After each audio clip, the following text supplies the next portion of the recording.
Trying to raise a family is so insane. He tries to keep politics off the brain, but sending in the questions he might just scream.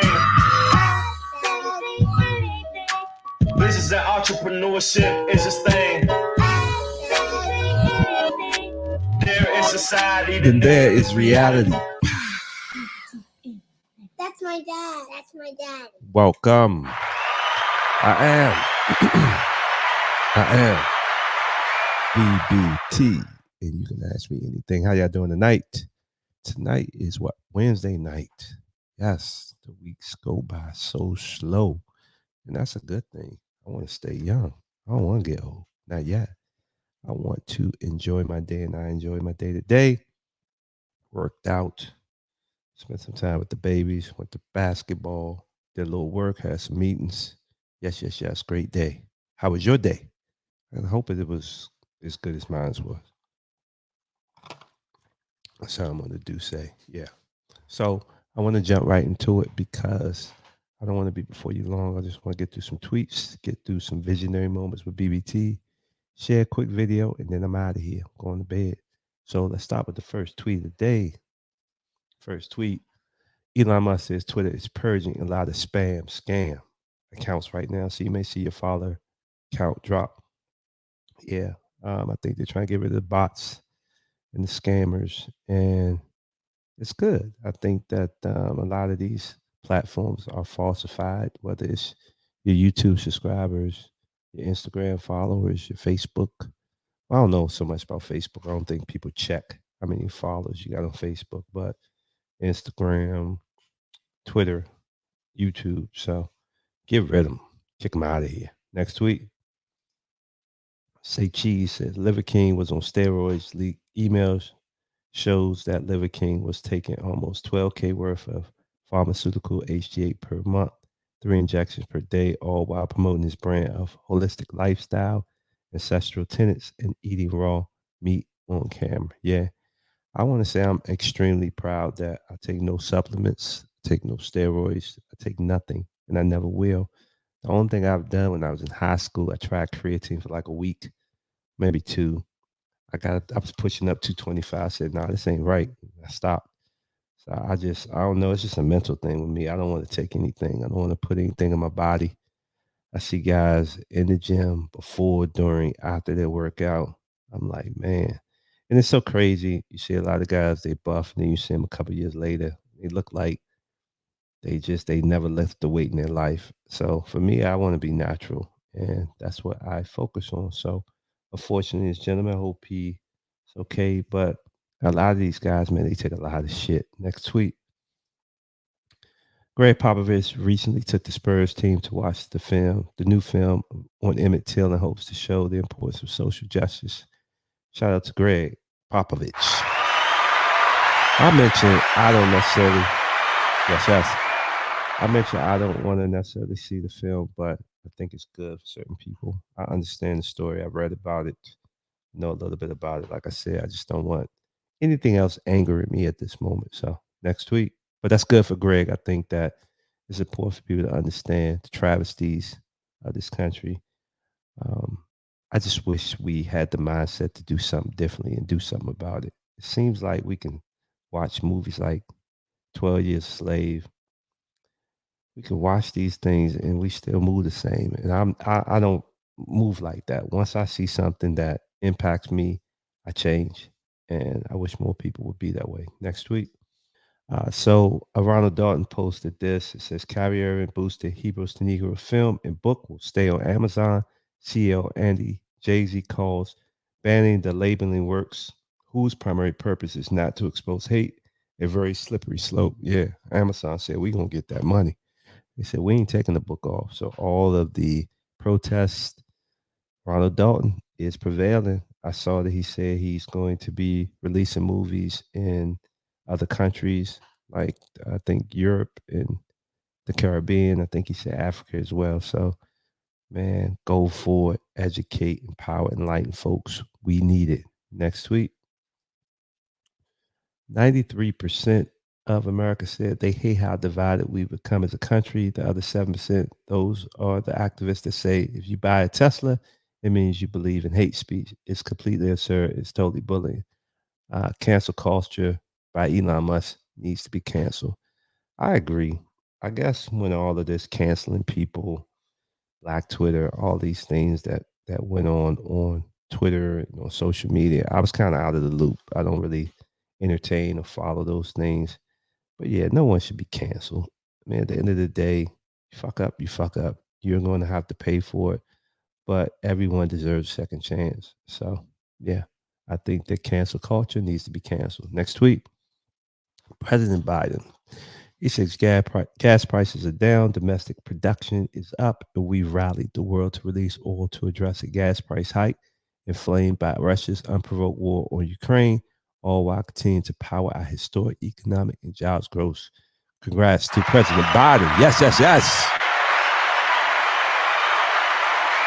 By his own words, he is crushing it right now. The economy is on the uprise. There's no recession in sight. Bullshit. Anyway, next tweet. So Twitter has shown itself to be not safe for the past 10 years, lost users' trust. The past team of trust and safety is a disgrace, so it doesn't have any right to judge what is being done now. They had a chance, but they sold their souls to a corporation and the government. I would add that to that. Elon Musk said exactly. The obvious reality is long-time users know is that Twitter has failed in trust and safety for a very long time and has interfered in elections. Twitter 2.0 will be far more effective, transparent, and even-handed. So that's big. That's big. The new CEO and the guy running the show for Twitter has said that the platform has interfered with elections. And I saw something he's going to publish, I guess, some of his findings from taking over the company. So remember, I've said it for a while now. I said that the attack on Elon Musk and Twitter is more political agenda. And if he releases that, I'm looking forward to that. It's going to be a lot to talk about from that perspective. But yeah, basically, he confirmed that the past election was interfered. So let's see where this goes. Anyway, is there any more tweets? Oh, I got one more tweet. No, two more tweets. Big Think says disband the IRS. This is theft. So apparently, the winner of the $2.04 billion Powerball takes home $628 million after taxes. So the IRS got $1.4 billion. Fuck. What in the world do they do with all this money? I'm behind it. Defund the IRS. Next tweet.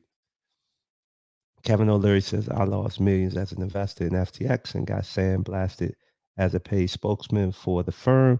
But after listening to that interview, I'm in the Bill Ackman camp about the kid. Bill Ackman said, call me crazy, but I think SBF is telling the truth. So those are your tweets of the day.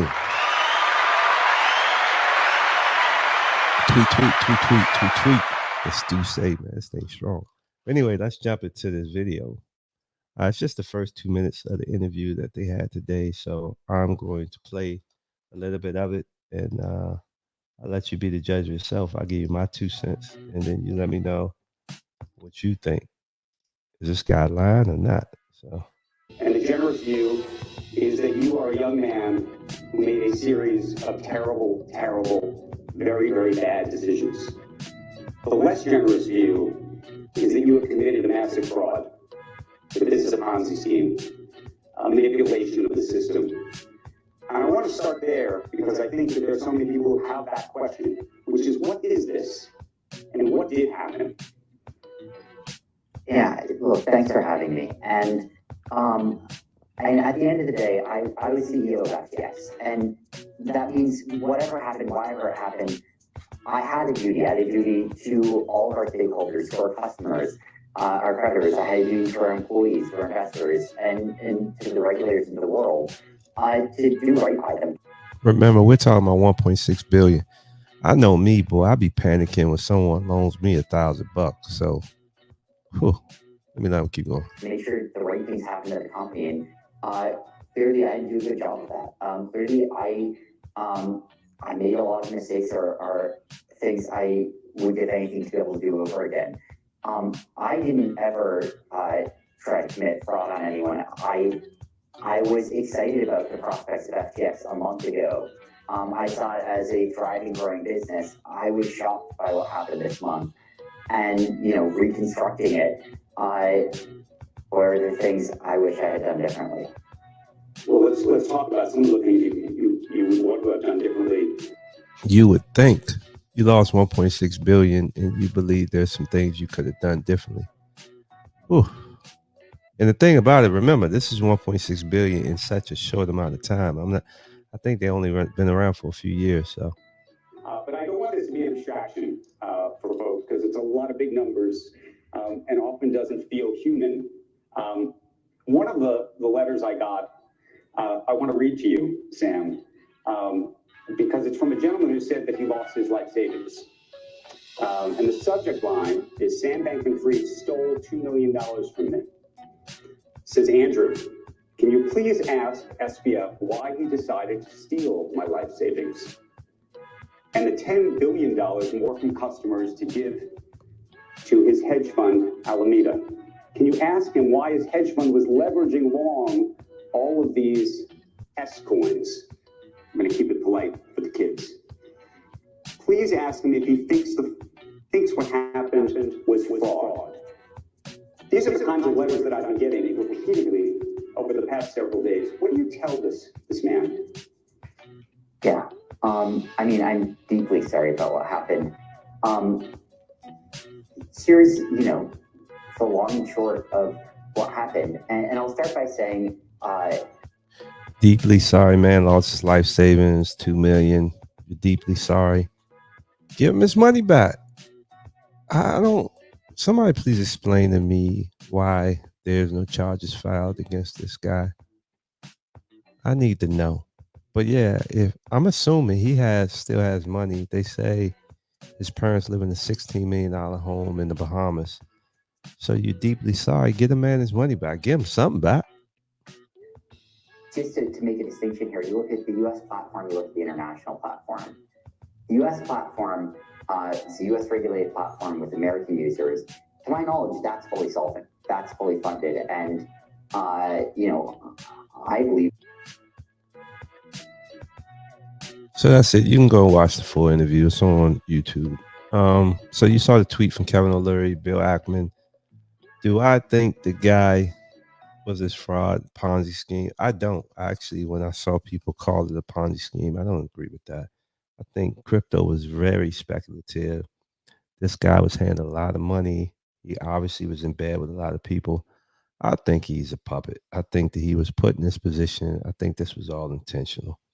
I think that when you see this guy talking, how he's shaking, I mean, he wouldn't, if I was a big time investor, there's no way I would get this guy my money. I mean, he just seems so, even if you wanted to find him as a genius, really smart. I mean, I've seen really smart guys, young guys in the tech space, and this guy does not come across as that way. So I think he's a puppet. I think he was put in this position.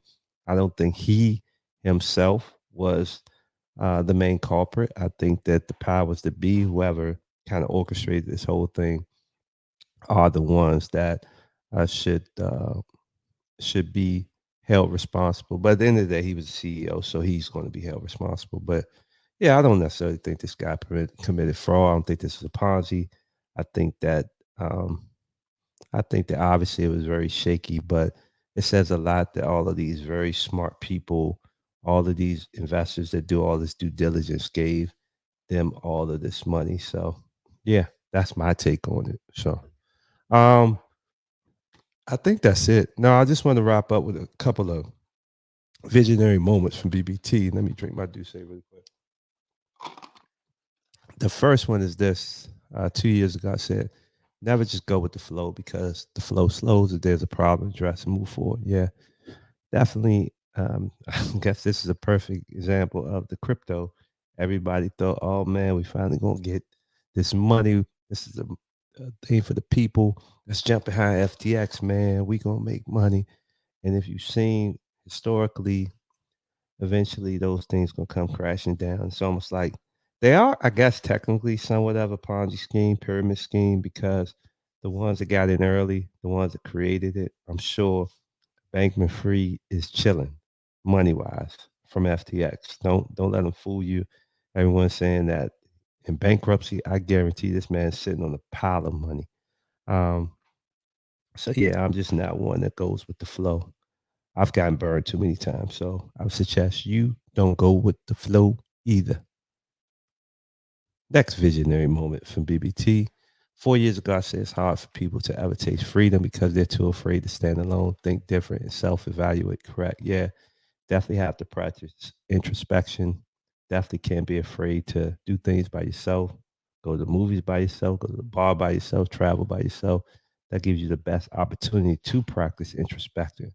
And yeah, just think differently. Like I said, when we start to think like everybody else, that puts us in a very vulnerable state. And oftentimes we get our ass handed to us. And then the last visionary moment for BBT.